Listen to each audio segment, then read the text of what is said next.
بسم اللہ الرحمن الرحیم۔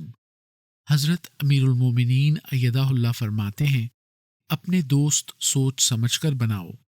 حضرت مصلح موعود رضی اللہ تعالیٰ عنہ نے مثال بیان فرمائی ہے کہ ایک سکھ طالب علم تھا جس کو حضرت اقدس مسیح موعود علیہ الصلاۃ والسلام سے بڑی عقیدت تھی، تو اس نے آپ علیہ السلام کو لکھا کہ پہلے تو مجھے خدا کی ہستی پر بڑا یقین تھا، لیکن اب مجھے کچھ شکوک و شبہات پیدا ہونے لگ گئے ہیں۔ تو حضرت اقدس مسیح موعود علیہ الصلاۃ والسلام نے اس کو جواب دیا کہ تمہارے ساتھیوں میں سے کوئی دہریت کے خیالات رکھتا ہے جس کا تم پر اثر پڑ رہا ہے، اس لیے اپنی جگہ بدل لو۔ چنانچہ اس نے اپنی سیٹ بدل لی اور خود بخود اس کی اصلاح ہو گئی۔ فرماتے ہیں کہ اس سے اندازہ لگایا جا سکتا ہے کہ انسان پر کتنا برا اثر پڑتا ہے، یعنی یہی حکمت ہے جس کے ماتحت رسول کریم صلی اللہ علیہ وسلم جس کسی مجلس میں تشریف رکھتے تھے تو بڑی کثرت سے استغفار فرمایا کرتے تھے، تاکہ کوئی بری تحریک آپ صلی اللہ علیہ وسلم کے قلب مطہر پر اثر انداز نہ ہو۔ تفسیر کبیر جلد ششم صفحہ 481 تا 482۔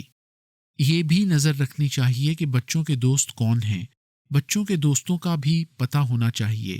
یہ مثال تو ابھی آپ نے سن ہی لی، اس سیٹ پر بیٹھنے کی وجہ سے ہی صرف اس طالب علم پر دہریت کا اثر ہو رہا تھا،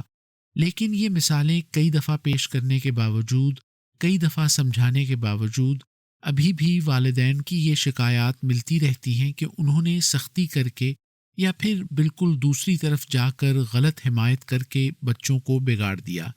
ایک بچہ جو 15-16 سال کی عمر تک بڑا اچھا ہوتا ہے، جماعت سے بھی تعلق ہوتا ہے، نظام سے بھی تعلق ہوتا ہے، اطفال الاحمدیہ کی تنظیم میں بھی حصہ لے رہا ہوتا ہے،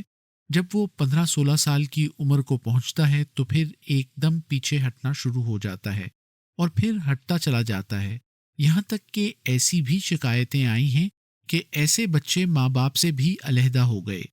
اور پھر بعض بچیاں بھی اس طرح ضائع ہو جاتی ہیں جن کا بہرحال افسوس ہوتا ہے۔ تو اگر والدین شروع سے ہی اس بات کا خیال رکھیں تو یہ مسائل پیدا نہ ہوں۔ پھر بچوں کو بھی میں کہتا ہوں کہ اپنے دوست سوچ سمجھ کر بناؤ۔ یہ نہ سمجھو کہ والدین تمہارے دشمن ہیں یا کسی سے روک رہے ہیں، بلکہ 16-17 سال کی عمر ایسی ہوتی ہے کہ خود ہوش کرنی چاہیے، دیکھنا چاہیے کہ ہمارے جو دوست ہیں بگاڑنے والے تو نہیں، اللہ تعالیٰ سے دور لے جانے والے تو نہیں ہیں، کیونکہ جو اللہ تعالیٰ سے دور لے جانے والے ہیں وہ تمہارے خیر خواہ نہیں ہو سکتے،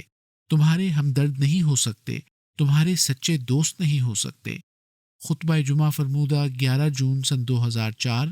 مطبوعہ الفضل انٹرنیشنل 25 جون سن 2004۔